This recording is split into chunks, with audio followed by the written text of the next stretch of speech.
The acceptance letter felt like fire in my hands. MIT, full scholarship, PhD program in computer science with a specialization in artificial intelligence. I stared at the words, my vision blurring with tears I refused to let fall. Not here, not in front of him. What's that? Derek snatched the paper from my fingers before I could react, his eyes scanning it with that familiar sneer already forming on his lips. My older brother, golden child, family favorite, the one who could do no wrong, stood there in our parents' living room in his wrinkled t-shirt and sweatpants, the same outfit he'd been wearing for 3 days straight.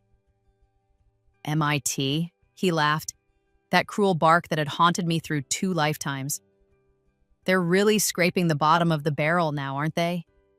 What, did you lie on your application? Because we both know you're not smart enough for MIT. I said nothing.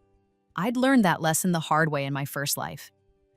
Anything I said would be twisted, used against me, weaponized by my mother, who was already emerging from the kitchen, drawn by Derek's mocking laughter like a shark to blood in the water. "What's going on?" Mom asked, wiping her hands on a dish towel. She looked at Derek first, always Derek first, her precious son. "Emma got into some PhD program at MIT, Derek said, waving my acceptance letter like it was a piece of trash. "Can you believe it? Must be one of those diversity admits they're doing now, lowering standards to meet quotas." The words should have hurt. In my first life, they had destroyed me. I'd let Derek's constant belittling convince me I wasn't good enough, that my dreams were stupid, that I should be grateful for whatever scraps of approval my family threw my way. I'd watched him coast through a business degree at a mediocre state school, failing half his classes, getting jobs through dad's connections only to get fired within months, while I'd been told my passion for computer science was unfeminine and unrealistic. But that was before. Before the car accident that killed me at 28. Before I woke up in my 18-year-old body on the morning of my high school graduation, with every painful memory of the next decade intact. "Give that back," I said calmly, extending my hand. Derek held it above his head, grinning. At 6'2", he towered over my 5'4" frame. "What are you going to do, jump for it? Come on, little Emma, let's see you try." "Derek, honey, don't tease your sister," Mom said absently. But she was smiling. She always smiled when Derek tormented me, like it was some cute sibling bonding instead of systematic psychological abuse. "I'm not teasing. I'm trying to save her from embarrassment. She's going to get there and fail out in the first semester. Computer science?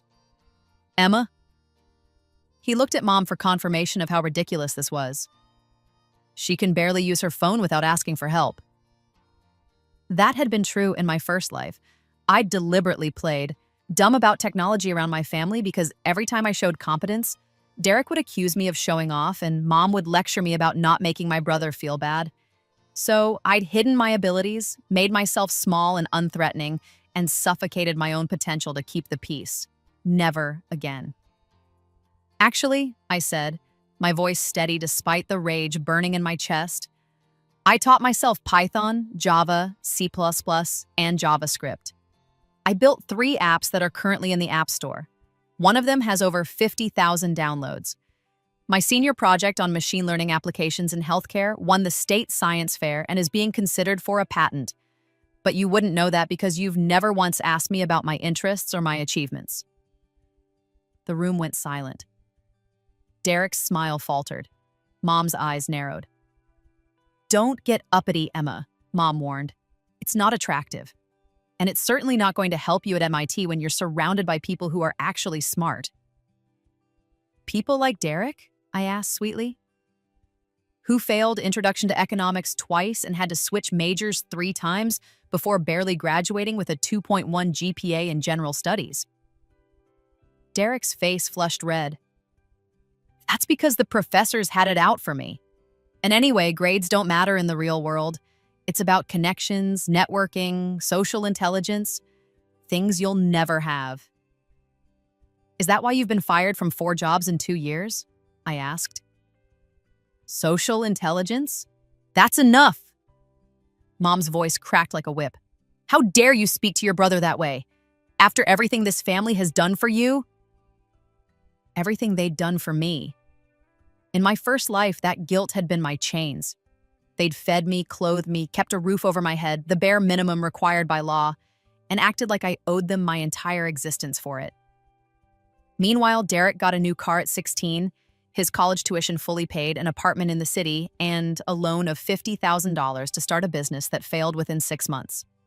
A loan that was never expected to be repaid. I got a used laptop for Christmas one year, Derek's old one that barely functioned, and was told I should be grateful they thought of me at all. "You're right, Mom," I said, plucking the acceptance letter from Derek's now slack grip. "I apologize. I shouldn't have brought up Derek's academic struggles. That was unkind of me." She blinked, surprised by my sudden capitulation. "Well, good. I'm glad you see reason.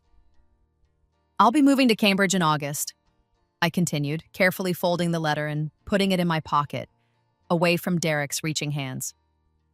"MIT has offered me a full scholarship plus a generous stipend for living expenses, so I won't need any financial support from the family. Thank you for everything you've done for me up until this point." The words were polite, formal, final. A closing of doors. Derek recovered his bravado. "You'll be back within a year, begging Dad for money when you realize you can't hack it. And don't expect any of us to bail you out when you fail." I smiled, and it must have been a strange smile because Derek actually took a step back. "Don't worry," I said softly. "I would never ask this family for anything ever again." I walked upstairs to my room, my small, cramped room with its hand-me-down furniture and broken blinds. So different from Derek's spacious suite with its king-size bed and gaming setup that cost more than a semester of community college, and closed the door quietly behind me. Then I sat on my bed and let myself remember, let myself feel all of it. The memories hit me in waves like they always did when I was alone. 10 years of my first life, playing out behind my eyes with perfect, painful clarity. I'd gone to community college instead of MIT. Derek had mocked my acceptance letter so viciously, and Mom and Dad had expressed so much doubt about my ability to succeed that I'd convinced myself they were right. I'd chosen the safe path, the path that wouldn't upset anyone, the path that kept me small and invisible. I'd gotten my associate degree in computer science and taken a job as a junior developer at a small firm making $40,000 a year. It was good money for someone with my education, but Derek, who was bouncing between sales jobs and failed entrepreneurial ventures, made sure everyone knew I was wasting my potential, that I should have aimed higher, that my fear of failure was pathetic. When I'd finally saved enough to go back to school for my bachelor's degree at 23, Dad had refused to co-sign my student loans. "You're an adult now, Emma. Figure it out yourself." Besides, Derek needs help with his new business venture. Another $50,000 down the drain for Derek's artisanal kombucha company that lasted 8 months. I'd taken out private loans at brutal interest rates, worked 2 jobs while taking classes full-time, graduated with honors at 26 with $70,000 in debt, exhausted and burnt out, my health deteriorating from stress and lack of sleep. Derek, meanwhile, had moved back home at 25, unemployed again, and Mom had welcomed him with open arms. "He's going through a hard time," she'd said when I'd asked why Derek got to live rent-free while I was drowning in debt. "Family helps family. Why are you always so selfish, Emma?" I'd gotten a better job after my bachelor's degree. $70,000 a year. I'd been so proud. I'd called Mom to share the good news. "That's nice, dear," she'd said distractedly. "Listen, your father and I need to talk to you about something. Derek has an incredible opportunity to invest in a tech startup, but he needs about $20,000 to buy in. Since you're doing so well now, we thought you could help your brother out. Consider it a family investment." When I'd said no, I had student loans, I was barely making ends meet in expensive Boston, I was trying to save for a security deposit on an apartment.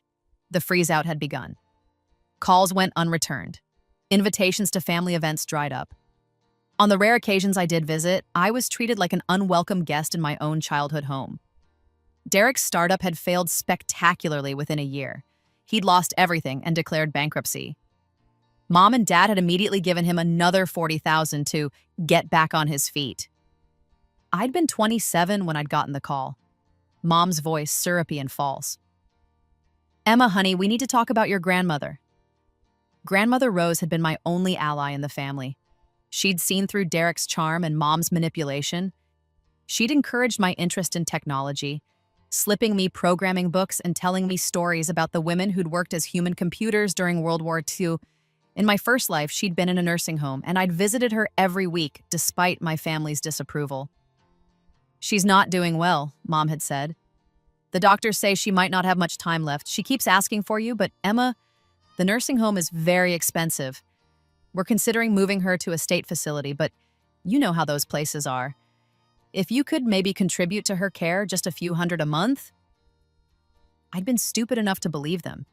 I'd been sending $500 a month for 8 months, money I desperately needed for my own bills, for my own survival. Until I'd called the nursing home directly to ask about visiting hours and discovered that my grandmother had died 3 months earlier.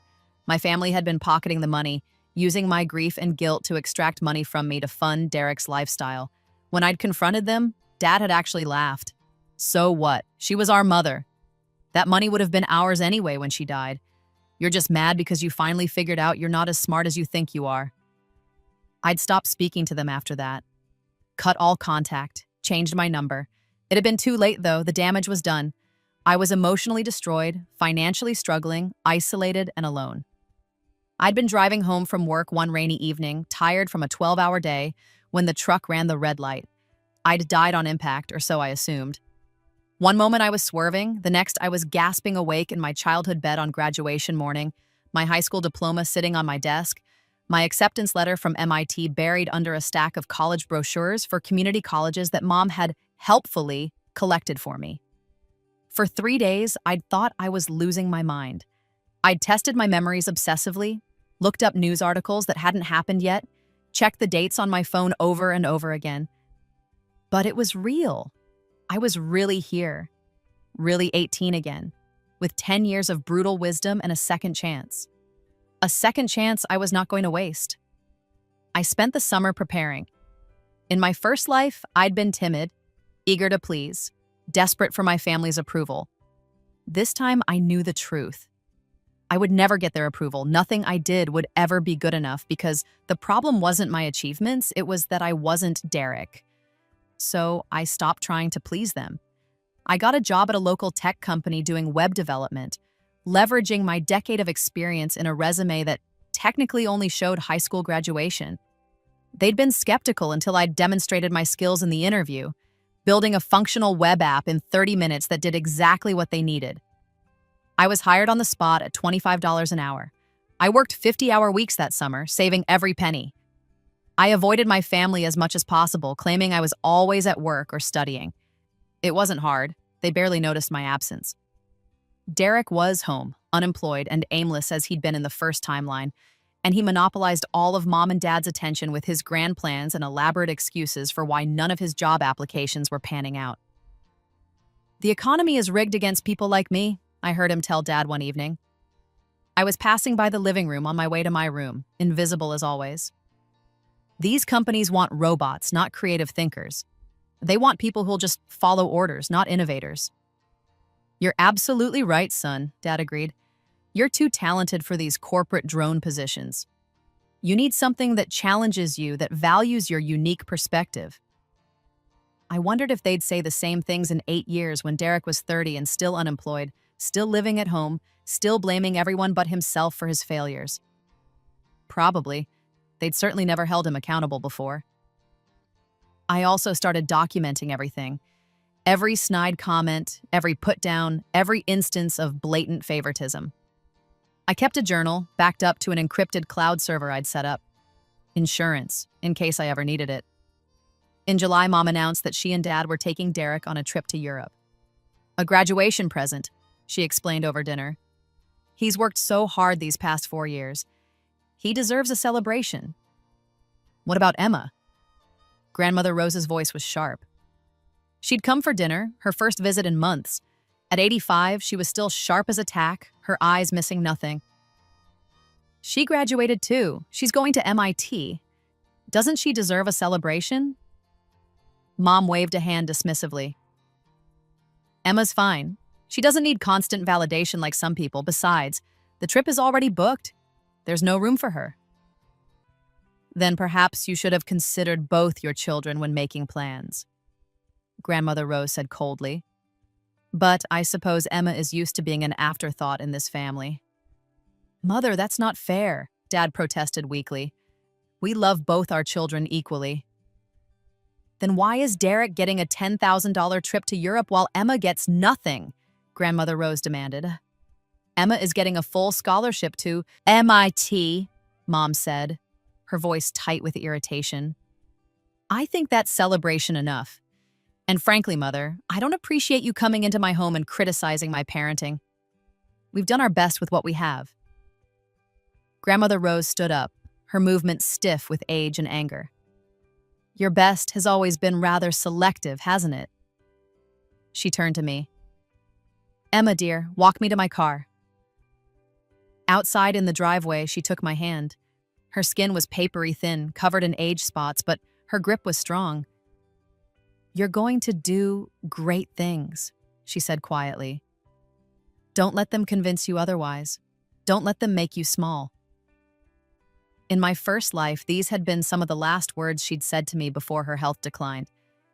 She'd died while I was in my second year of community college, and I'd been too broke to travel home for the funeral.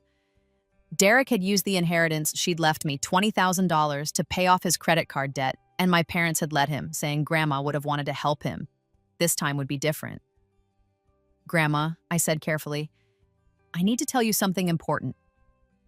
I told her everything. Not about the rebirth, that would sound insane, but about my fears, about the pattern of abuse I could see clearly now, about my plans to completely separate myself from my parents and Derek once I left for MIT. I told her I was worried about her, about what might happen when I wasn't around to visit, about the nursing home I knew they'd eventually put her in. She listened, her eyes growing sadder but not surprised. I've seen it too, she admitted. The way they treat you versus Derek. I've tried to intervene, but your mother has always resented me. She thinks I favor you, and she's not entirely wrong, but I favor you because you're the only one who visits me out of genuine love, not obligation or expectation of inheritance. I'll always visit you, I promised, no matter where I am or what I'm doing. You're the only family I have. She cupped my cheek with one gnarled hand. And you're the only grandchild I'm proud of. Emma, I want to give you something. She pressed an envelope into my hand. This is information about a trust I've set up. When I pass, and don't argue, dear, we both know I'm not getting any younger. You'll inherit my house, my savings, and my investment portfolio. Everything except a token amount I have to leave to your mother by law. I've made it ironclad. They can't contest it, and they can't touch it. Grandma, you don't have to. Yes, I do. I won't have you struggling because I left money to people who'll waste it on that useless boy. Promise me you'll use it wisely. Get your education. Build your life. Be happy. That's all I've ever wanted for you. I hugged her then and cried because I knew what was coming. In my first timeline, she'd died within 18 months. I was determined to change that if I could, but if I couldn't, at least this time I'd make sure her wishes were honored. I promise, I whispered. August arrived hot and humid. I packed my belongings, which fit into 2 suitcases and a backpack, and loaded them into my car. The car was another difference from my first timeline. Back then, I'd had to take a bus to Cambridge because I couldn't afford a car. This time, I'd saved $6,000 over the summer and bought a reliable used Honda Civic. My ticket to freedom. The family gathered in the driveway to see me off. Mom and Dad looked vaguely uncomfortable, like they knew they should feel something about their daughter leaving, but couldn't quite muster genuine emotion. Derek looked smug. Good luck at MIT, he said, his tone making it clear he expected me to fail. Try not to embarrass the family name too much when you flunk out. Derek, Dad said mildly, that's not nice. I'm just being realistic, Dad. Emma's never been good under pressure. Remember when she cried during her essayat? I had cried during my essayats. In my first life, I'd been so anxious about disappointing my family, so terrified of not being good enough that I'd had a panic attack in the middle of the math section. I'd still scored a 1480 out of 1600. Derek had scored an 1100 and needed extended time and multiple retakes to get even that. This time, I'd scored a perfect 1600. I hadn't told them. "I'll keep that in mind," I said pleasantly. "Goodbye, Derek. Good luck with your job search." His smile curdled. He'd been applying to positions for 3 months with no success. "At least I'm not running away from my problems," he shot back. "No, you're still living with them," I agreed, glancing meaningfully at our parents. I hugged my mother briefly. She stood stiff and unyielding in my arms and shook my father's hand. Then I got in my car and drove away without looking back. I was free. MIT was everything I'd dreamed of, and more. The campus buzzed with intellectual energy, with people who were passionate about learning, who valued knowledge and innovation and creative problem solving. For the first time in my life, I wasn't the weird girl who liked computers. I was normal. I belonged. My first year was intense. PhD programs didn't mess around, and MIT's computer science program was notoriously rigorous. But I had advantages my classmates didn't. I'd already spent a decade in the field. I knew which technologies would become important, which research directions would bear fruit, which professors were doing groundbreaking work. I positioned myself perfectly. I joined Dr. Sarah Chen's lab. In my first timeline, Dr. Chen had gone on to pioneer revolutionary work in neural networks and AI ethics. She'd won a Turing Award and founded a company that was acquired by Google for $3 billion. She'd done it without me, but this time, I was going to be part of it from the beginning. "Your background is interesting," Dr. Chen said during our first meeting. She was a small woman in her 40s with sharp eyes behind stylish glasses. "Your undergraduate transcript is... Well, you don't have one yet since you're entering with your high school diploma, but your application materials showed an unusual depth of practical knowledge. The apps you built, the research you did. Where did you learn all that?" "Self-taught, mostly," I said, which was technically true. I've been passionate about AI and machine learning since I was 14. I read every paper I could find, took online courses, built projects in my spare time. Computer science is more than just a career interest for me. It's my calling. She smiled. "Then you'll fit right in here. My lab works on the intersection of machine learning and human decision-making with a particular focus on ethical AI development. Does that align with your interests?" Perfectly. In my first life, I'd worked for 3 years at a company that used AI algorithms for hiring decisions. The algorithms had been biased, discriminatory, and harmful. I'd seen firsthand the damage that unethical AI could cause. I believe the most important work in AI right now isn't making it more powerful, it's making it more fair. "Then welcome to the team," Dr. Chen said. I threw myself into the work. While my classmates struggled to adjust to the pace and rigor of graduate school, I thrived.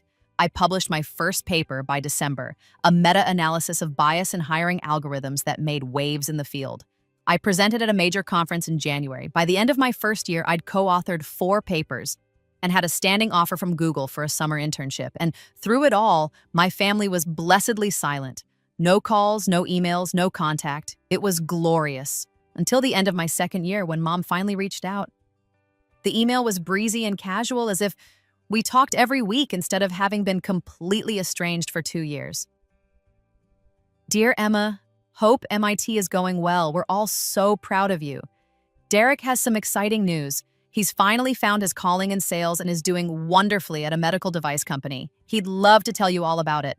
Also, your grandmother is moving into an assisted living facility next month. She's insisting she's fine, but the doctor thinks it's time. It's quite expensive, but we're making it work. Anyway, let's catch up soon. Love, Mom." I stared at the email for a long time. In my first timeline, this was exactly how it had started. The casual mention of Grandma's care, the emphasis on the expense, the groundwork being laid for the eventual request for money. But this time, I had something they didn't know about. I'd been in contact with Grandmother Rose this entire time. We talked every week. I visited during breaks. I knew she was moving into assisted living, and I knew exactly why. She'd been diagnosed with early-stage dementia, the kind that progressed slowly but inevitably. She was moving into the facility by her own choice, while she still had the mental capacity to make that decision. because she wanted to be somewhere safe and cared for when the decline accelerated. And she'd paid for it herself up front, with enough to cover 5 years of care. My family was about to try to scam me again, and I was going to let them dig their own grave. I called my mother. "Hi, Mom. Got your email. How's Grandma really doing?" Mom sighed dramatically. "Oh, Emma, it's been so hard. She's declining faster than we expected. Forgetting things, getting confused. The doctors say she needs round-the-clock supervision, but these facilities are outrageously expensive. $20,000 a month, can you imagine? $20,000 a month, 5 times what the facility actually cost." I felt my stomach turn. "That's awful," I said, injecting concern into my voice. "What are you going to do?" "Well, your father and I are covering most of it, of course. Family takes care of family. But Emma, I know you're doing well at MIT, and I heard you had that internship at Google last summer. If you could maybe contribute a few $100s a month, it would help so much. I hate to ask, but it's for Grandma." In my first life, I would have said yes immediately. Guilt-ridden, desperate to prove I was a good person, willing to do anything to help my beloved grandmother. This time, I knew better. "I'll think about it," I said. "Let me check my budget and get back to you." "Of course, dear, no pressure. Although, every day we delay is another day she's struggling." I hung up and immediately called Grandma. "They're starting," I told her. "Right on schedule," she said dryly. She sounded tired but lucid. "Don't give them a penny, Emma. I mean it. I've taken care of everything. The facility is paid for, my care is arranged, and my will is updated and ironclad. When I'm gone, you'll be taken care of. Don't let them guilt you." "I won't," I promised. "But Grandma, we should think about what happens when they realize you're not actually declining as fast as they're telling people. What if they try to have me declared incompetent and take control of my finances?" She'd already thought of it. "I've already filed paperwork with my lawyer. I've been evaluated by 3 independent doctors who've certified I'm of sound mind. And I've put you down as my medical power of attorney and executor of my estate, effective immediately. The paperwork is filed with the court. They can't touch me, Emma. I've learned from decades of dealing with your mother. I know how to protect myself." I felt a surge of fierce love and pride. "You're amazing, Grandma. I'm old and cranky, and I'm not about to let my daughter steal from my granddaughter again. Now stop worrying about me and go back to your research. I want to be alive to see you get that PhD and rub it in your brother's unemployed face." Derek has a job now, apparently. "For how long? 6 weeks? 2 months? Don't waste your energy on him, Emma. Just focus on becoming everything they said you'd never be." It was good advice.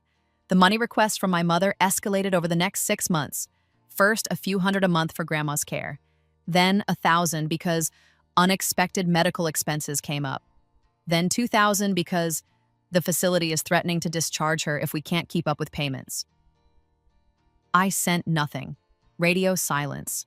The emails got more desperate, more manipulative.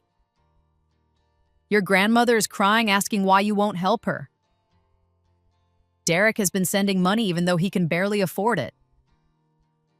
We never thought you'd abandon family like this." Each one made my blood boil, but I stayed strong. And sure enough, in month 7, the real request came. An email from Derek himself. "Hey, Emma, I know we haven't always gotten along, but I need your help. I've been working at MedTech Solutions for almost a year now, and I'm crushing it. Top salesperson 3 months running. But there's this incredible opportunity. A manager position just opened up, and it's mine if I want it. The only thing is, there's a buy-in. Not unusual in sales. You invest in your own inventory, your own client development budget, and you reap the rewards. It's $20,000, and it would change my life. I know you've been making bank at Google. Mom said you made like $100K last summer. Could you loan me the money? I'll pay you back double within a year. This is my big break, sis. Don't let me down." $20,000. The same amount they'd stolen from me in my first life by lying about Grandma's care. The same amount Grandma had left me in her will that they'd given to Derek. The symmetry was almost beautiful. I called Derek. I could hear the surprise in his voice when he answered. Emma, wow, it's been forever. I got your email, I said. About the manager position. Yeah, his voice brightened with greed. It's an amazing opportunity. I just need $20,000, I finished, for a buy-in. Derek, that's not how legitimate sales jobs work. That's a scam. If they're asking you to pay money to work for them, they're taking advantage of you. You don't know what you're talking about, he snapped. This is a real company. They're publicly traded. This is just how the industry works. What's the company called? I asked. I'll look them up. MedTech Solutions. I was already typing.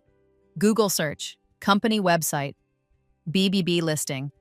And there it was, dozens of complaints about predatory employment practices, pyramid scheme accusations, a class action lawsuit from former employees who'd lost their savings. The company was a mess, bleeding money, and scamming desperate job seekers into paying for inventory that didn't exist, and client lists that were completely fabricated. Derek was about to lose $20,000 to a scam if anyone was stupid enough to give it to him. Derek, I said carefully, I'm looking at their website right now. They have an F rating with the Better Business Bureau. There's a lawsuit against them for fraud. They're not a legitimate company. You're just jealous because I'm finally succeeding, he shouted. You can't stand that I'm doing well. You never could. You always had to be the special one, the smart one. Well, guess what, Emma? Street smarts beat book smarts every time, and I'm going to be making six figures while you're still stuck in school. I'm not giving you money to fund a scam, I said flatly. Then don't. I don't need you anyway. Mom and Dad will help me. They actually believe in me, unlike you.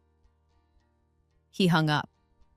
I sat there, phone in hand, and felt nothing but a grim satisfaction. In my first timeline, I hadn't been there to warn him.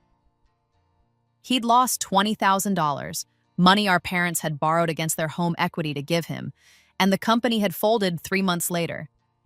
He'd never paid it back, and my parents had spent the next 5 years struggling with the debt. I wondered if they'd do it again, even with my warning on record. They did. I found out from Grandma 2 months later. Your parents took out a $30,000 loan to invest in Derek's manager position, she told me, her voice dripping with contempt. The company folded last week. Derek's out of work again and your parents are panicking about the debt. Your mother called me asking if I could help them with the payments. What did you tell her?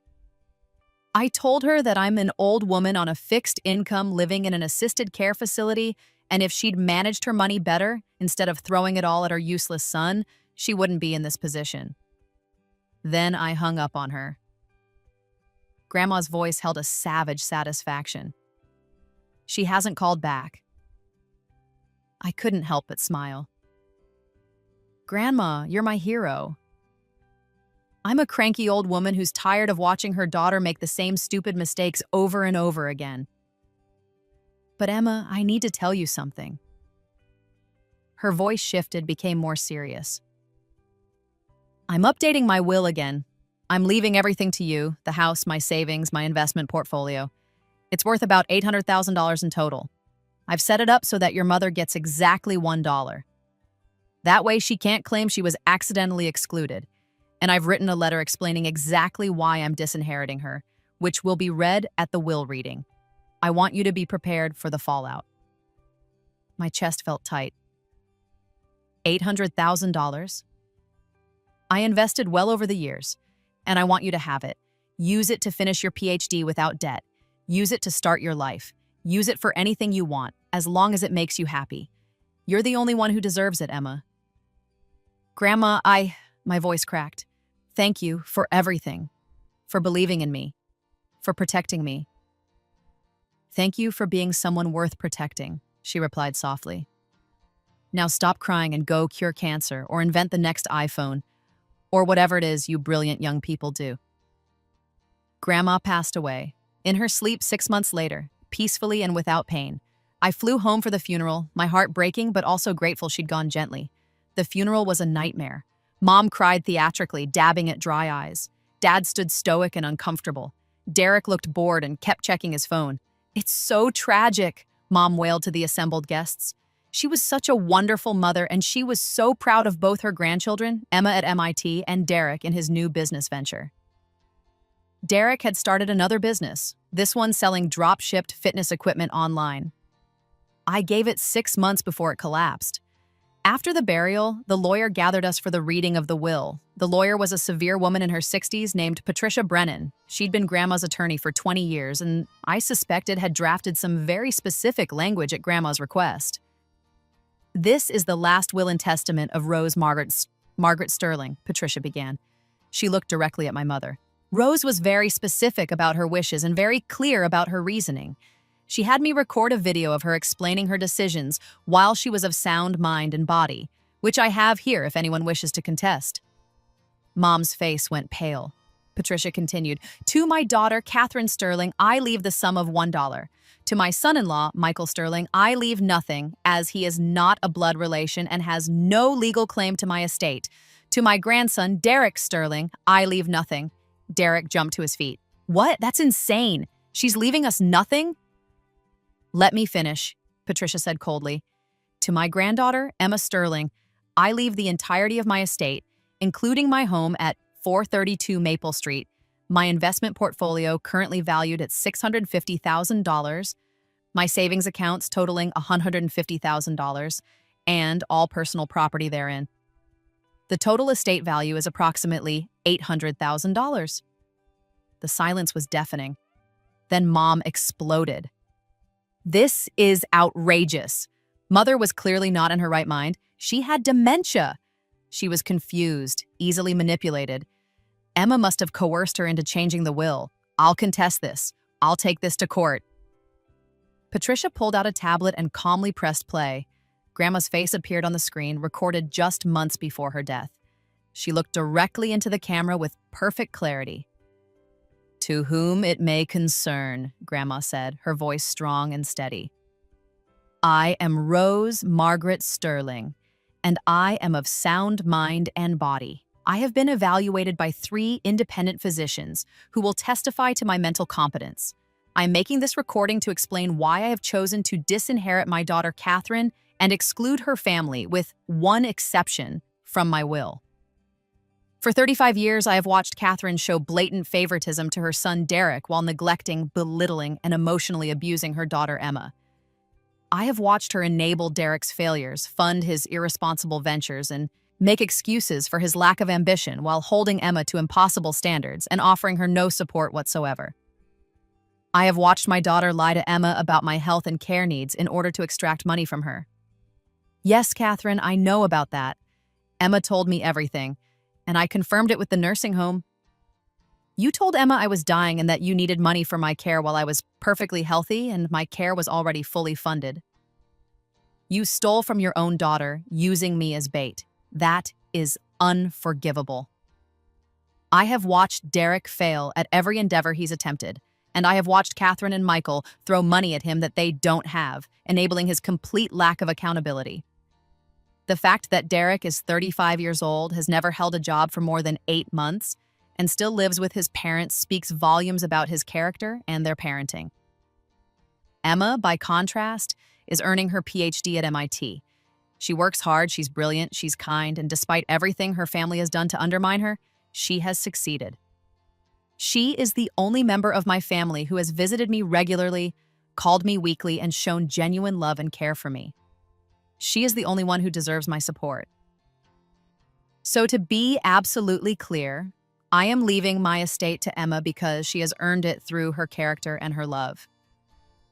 I am leaving Catherine $1 so that there is no question I intended to disinherit her.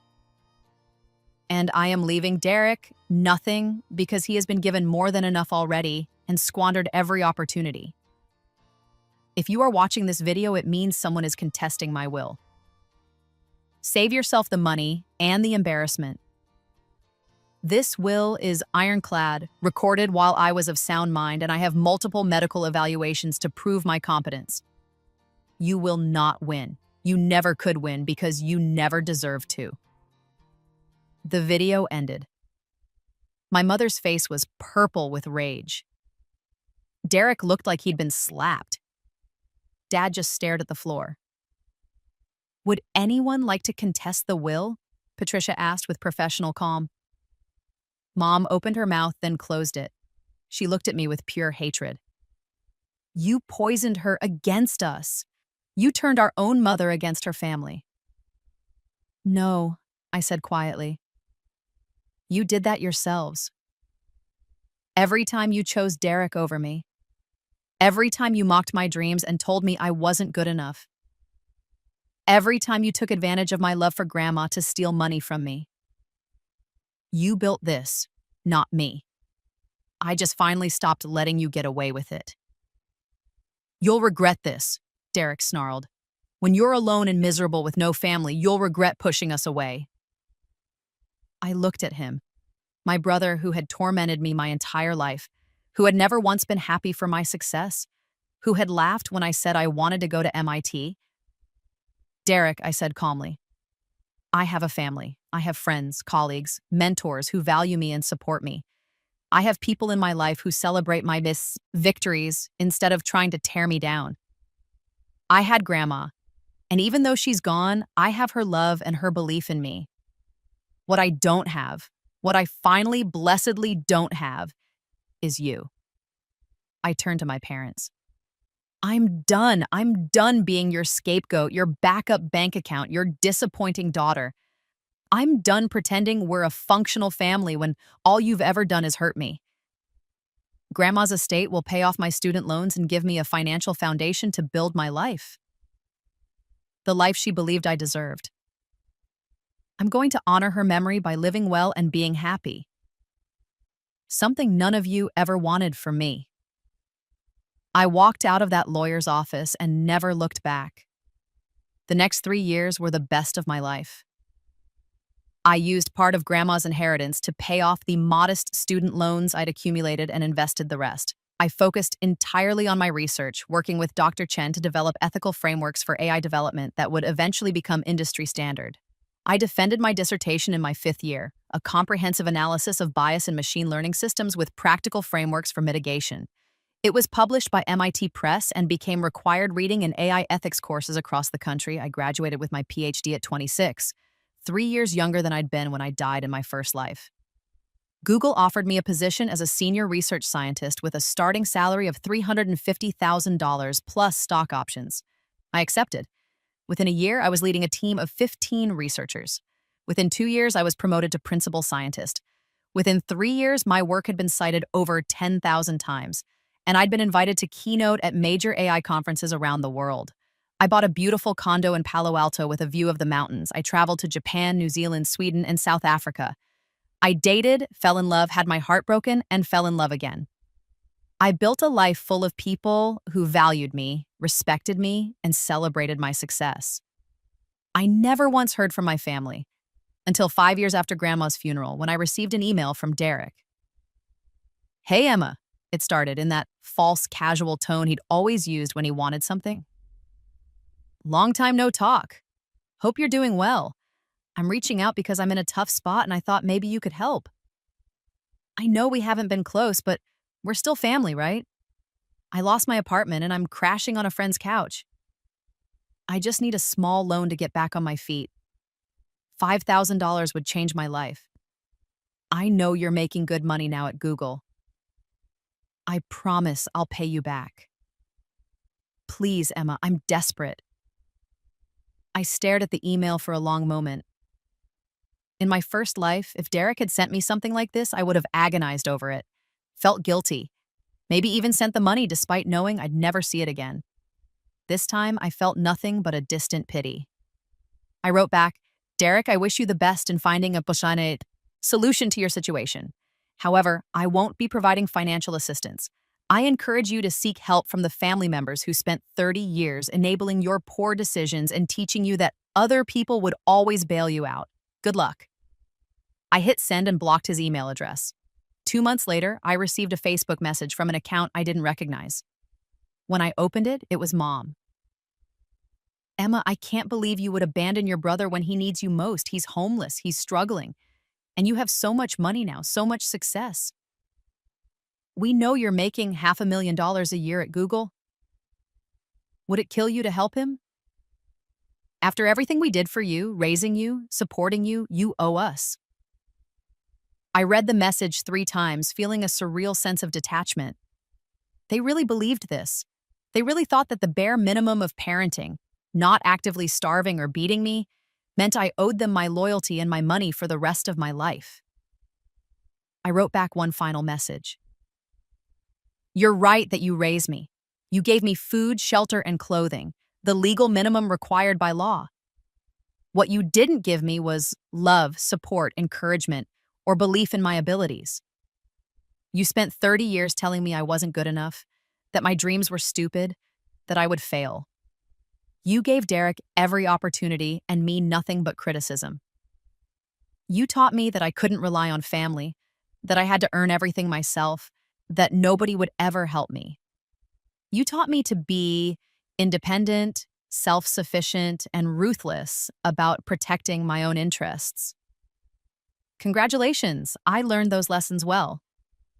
Derek is homeless because he never learned to take responsibility for his own life.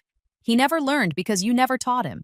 You enabled his failures, funded his bad decisions, and taught him that someone would always clean up his messes. You created the situation he's in now.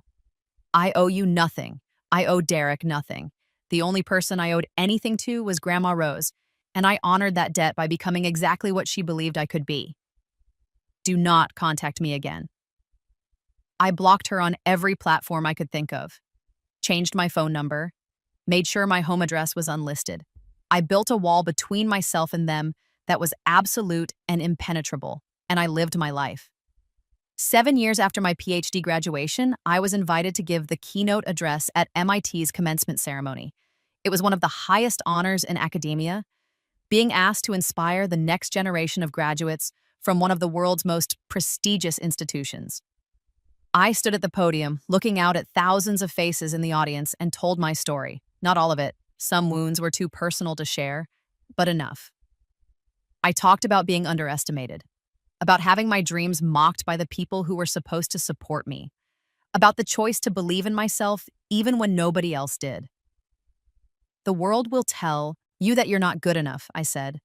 Sometimes the people who tell you that will be strangers. Sometimes they'll be colleagues or competitors. And sometimes, most painfully, they'll be family. People you love, people you want approval from, people whose opinions matter to you. But here's what I learned. Their doubt has nothing to do with your ability. Their mockery has nothing to do with your worth. When someone tells you that your dreams are stupid or that you'll never succeed, they're usually telling you about their own limitations, not yours. My PhD from MIT, the degree I was told I was too stupid to earn, led to a career beyond anything I imagined. But more than that, it led to freedom. The freedom to choose who I let into my life, the freedom to walk away from people who hurt me, the freedom to build a life on my own terms. So to the graduates here today, believe in yourself, work hard, take risks. And if someone in your life consistently tears you down instead of building you up, give yourself permission to let them go. You don't owe anyone access to your life, your success, or your peace. Not even family. The applause was thunderous. Afterward, at the reception, dozens of students approached me with tears in their eyes, thanking me for my words, telling me their own stories of family rejection and eventual triumph. And in the back of the room, I saw them. My parents, Derek. They'd somehow found out about the keynote and come, probably hoping to reconnect, to cash in on my success, to remind me that family is forever. I looked at them for a long moment. Derek looked older, worn down, his hair thinning and his face lined with bitterness. My parents looked smaller somehow, diminished. They'd aged badly, stress and financial struggle etched into every line of their faces. I felt nothing. No anger, no guilt, no obligation. They were strangers who had once hurt me, and I'd moved past them so completely they might as well have never existed. I turned away without acknowledging them and let security escort them out when they tried to approach me.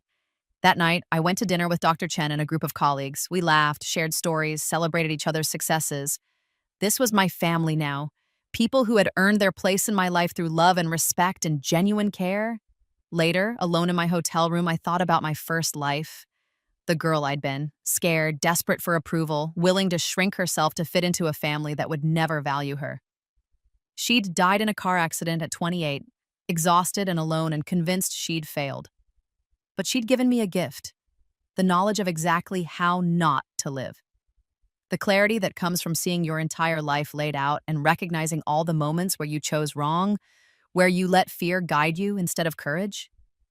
In this life, I'd chosen differently at every turn. I'd chosen myself, and the result was a life beyond anything I'd imagined possible. I opened my laptop and began drafting an email to my literary agent. I'd been thinking about writing a book, a memoir about growing up in a toxic family and finding success despite them. Not a revenge story, but a survival story. A roadmap for anyone else trapped in similar circumstances, trying to figure out how to save themselves. The title came to me immediately. The Daughter They Dismissed, Finding Success After Family Rejection. I started writing, and the words flowed like water. All the pain, all the triumph, all the lessons learned. It poured out of me onto the page, cathartic and necessary and true. 3 months later, the book sold to a major publisher for a 7-figure advance. 6 months after that, it hit the New York Times bestseller list and stayed there for 43 weeks. It was translated into 30 languages. I did interviews with NPR, the New York Times, and appeared on talk shows. And with every interview, every appearance, every 5-star review from readers who saw their own stories in mine, I felt more healed, more free. Derek tried to contact me through a journalist writing a profile piece. He claimed I'd exaggerated the abuse, that our family had been normal and loving, that I was demonizing them for publicity. The journalist had done their research, though. They'd found my documentation, talked to Grandma Rose's lawyer, interviewed my childhood friends who'd witnessed the favoritism and cruelty. Derek's rebuttal was included in the article as a small sidebar, easily dismissed as the defensive protests of an exposed abuser. My parents tried to sue me for defamation. The lawsuit was thrown out within weeks. Truth is an absolute defense, and I had years of documentation to back up every claim in my book. They were ordered to pay my legal fees and issued a restraining order when they began harassing my publisher. And through it all, I kept moving forward. I was promoted to VP of AI research at Google. I was named to Forbes' 30 under 30 list, then their 40 under 40 list. I bought Grandma Rose's old house, the one I'd inherited, and renovated it into a beautiful space where I hosted dinner parties and holiday gatherings with my chosen family. I fell in love with a fellow researcher named James, a brilliant mathematician with kind eyes and a gentle soul who'd also come from a difficult family. We understood each other's trauma and respected each other's boundaries. When he proposed, I said yes without hesitation. On our wedding day, I stood in Grandma Rose's garden, surrounded by people who truly loved me and felt a completeness I'd never experienced in my first life. My dissertation advisor walked me down the aisle. Dr. Chen gave a toast that made me cry with laughter. My research team formed an honor guard as we left the ceremony. Derek sent a friend request on Facebook the morning of my wedding. I deleted it without a second thought. 10 years after my rebirth, I achieved something I'd never managed in my first life, complete and total peace. I had everything I'd ever wanted: meaningful work, financial security, genuine relationships, and the deep satisfaction of knowing I'd built it all myself. I was named a MacArthur Fellow, the so-called Genius Grant, for my work in AI ethics. The $625,000 award came with no strings attached, just recognition that my work was valuable and important. I donated half of it to a scholarship fund for first-generation college students from abusive families.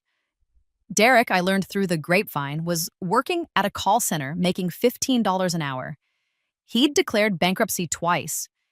He was still living with our parents, who were now in their 70s and struggling with their own debt and health problems. I felt no satisfaction in their downfall. I didn't need them to fail for me to succeed.